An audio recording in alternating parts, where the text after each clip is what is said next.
এখানে ভগবান স্বয়ং তার ভক্তের শ্রাদ্ধানুষ্ঠান করেন, নিজে হাতে পিণ্ড দান করেন। এই মেলায় প্রতি বছর 10 থেকে 12 লক্ষ মানুষের ভিড় হয়।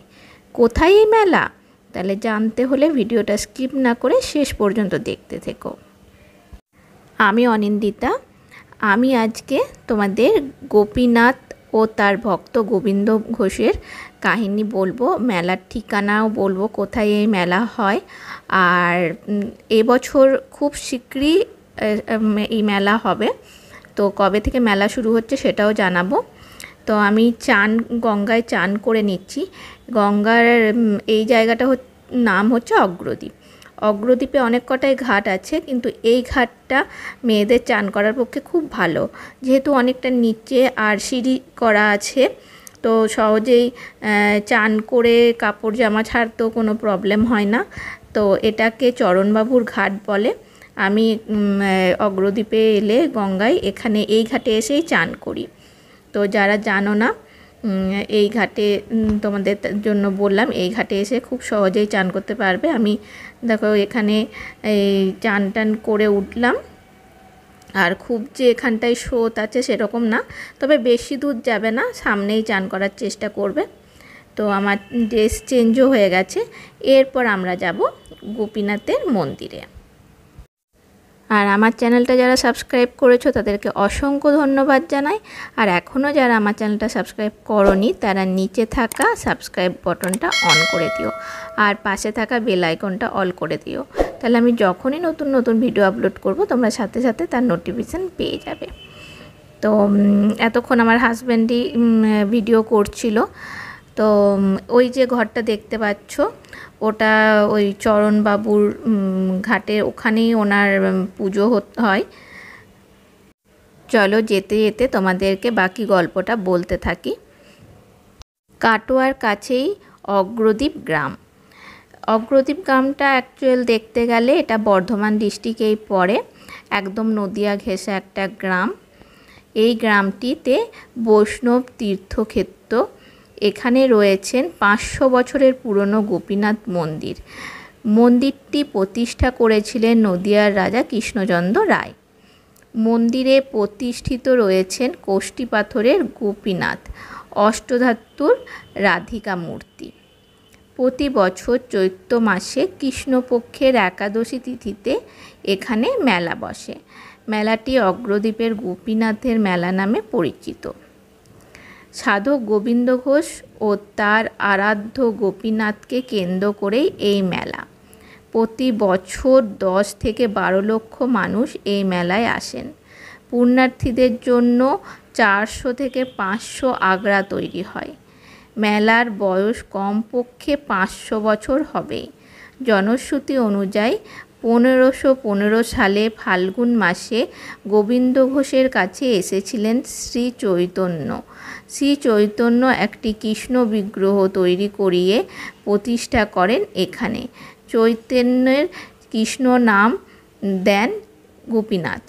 গোপীনাথের সেবার দায়িত্ব গোবিন্দ ঘোষকে দিয়ে নীলাচলে চলে যান শ্রী চৈতন্য। কিংবদন্তি অনুযায়ী 1588 সালে চৈত্র মাসের কৃষ্ণপক্ষের একাদশী তিথিতে মারা গিয়েছিলেন শ্রী চৈতন্যের একনিষ্ঠ ভক্ত গোবিন্দ ঘোষ। এই গোবিন্দ ঘোষ ছিলেন শ্রী চৈতন্যের অষ্ট পার্শ্বদের অন্যতম একজন। তিনি ছিলেন গোপীনাথের সেবক। এই তিথিকে স্মরণ রাখতেই প্রতি বছর গোবিন্দ ঘোষের পারলৌকিক হিসেবে চিরা মহোৎসব আয়োজিত হয়। স্বয়ং গোপীনাথ 1 মাস ধরে হবিষ্যি গ্রহণ করেন, শ্রাদ্ধের কাছা ধারণ করেন। গোবিন্দ ঘোষের পরলৌকিক ক্রিয়ার পিণ্ডদানের জন্য এই আয়োজন।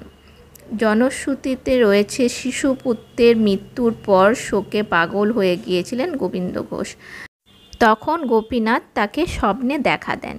তিনি পুত্র হিসেবে গোবিন্দ ঘোষের শ্রাদ্ধ করবেন বলে তাকে আশ্বস্ত করেন। সেই কথা মেনে গোবিন্দ ঘোষের মৃত্যুর পরে তার শ্রাদ্ধ করেন গোপীনাথ। অনেকে বলেন একমাত্র এখানেই নাকি ভগবান ভক্তের শ্রাদ্ধ করেন। সেই প্রথা আজও চলছে। শ্রী চৈতন্য বুঝে গিয়েছিলেন যে গোবিন্দ ঘোষ সন্ন্যাসী হওয়ার যোগ্য না, তাই তিনি তাকে গৃহী হয়ে যেতে বলেন। গোবিন্দ ঘোষ তাই রয়ে গেলেন অগ্রদ্বীপেই। একদিন গঙ্গা স্নানের সময় তার পায়ে কালো রঙের কিছু একটা জিনিস ঠেকে। সঙ্গে সঙ্গে দৈববাণী হয়, ওটা নারায়ণ শিলা। এই শিলা দিয়েই বিগ্রহ বানাতে হবে পুজোর জন্য। দাইহাটের এক শিল্পী এসে গড়ে দিলেন গোপীনাথের মূর্তি। এই মূর্তির চোখ দুটিতে শ্বেতশঙ্খ বসানো।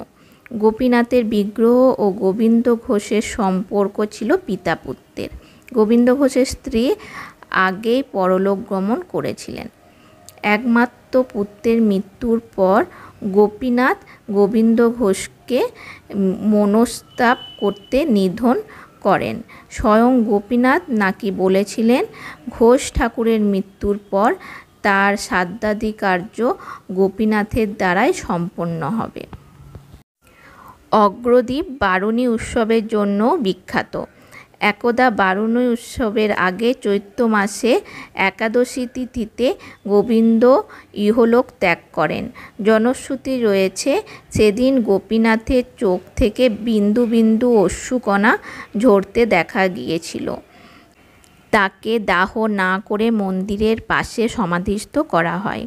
শোনা যায় দ্বাদশ দিবসে স্বয়ং গোপীনাথ শ্রাদ্ধের বস্ত্র ও কুশাঙ্গুরীয় পরিধান করে পুত্ররূপে ঘোষ ঠাকুরের শ্রাদ্ধকার্য সম্পন্ন করেন। আজও প্রতি বছর এই তিথিতে বিগ্রহকে শ্রাদ্ধের বসন পরানো হয় এবং পুরোহিতরা মন্দিরের মেঝেয় কুশ বিছিয়ে বিগ্রহের হাতে পিণ্ড তুলে দিয়ে দরজা বন্ধ করে বাইরে আসেন।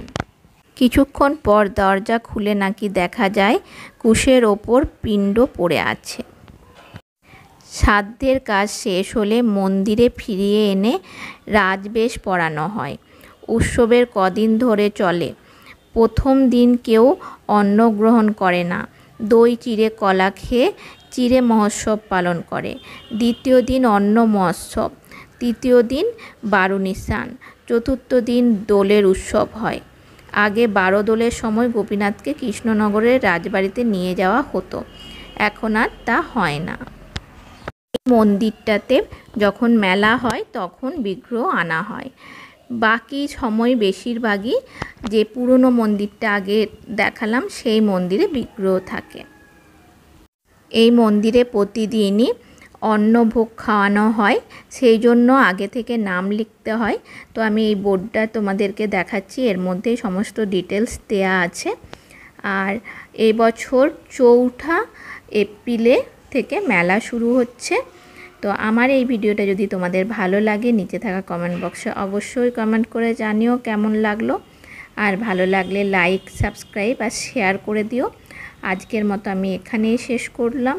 পরের দিন হাজির হব নতুন আরেকটা ভিডিও নিয়ে। সকলে ভালো থেকো, সুস্থ থেকো, বাই।